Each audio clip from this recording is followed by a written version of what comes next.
Trump news.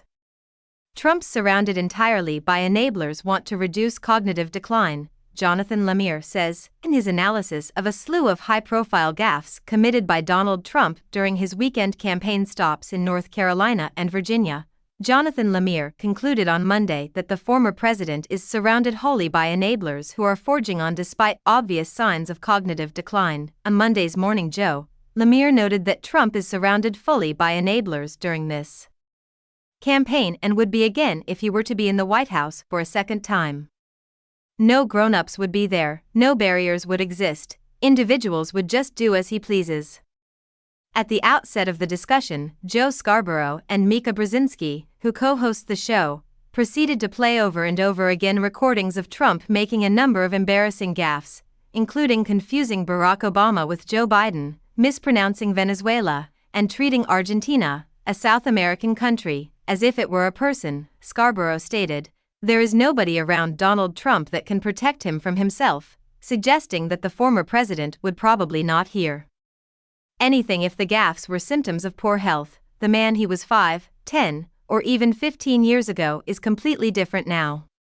Even while he wasn't exactly a saint back then, the man we knew is completely different now.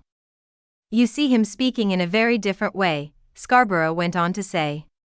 Consider January 6th. On that day, every single White House official was pleading with him to put an end to the chaos. Ignored everyone's advice. All by himself. Nothing can remove him off the stage and tell him, "You're not well," as we go through this tragic moment. You should go to the doctor and get this taken care of. According to Lemire, he's not the same guy in response to your statement. You can view clips from his 2016 campaign and his presidency. We showed a tape from Trump and Biden's 2020 debate last week, and it was remarkable even then how much Trump has changed and aged.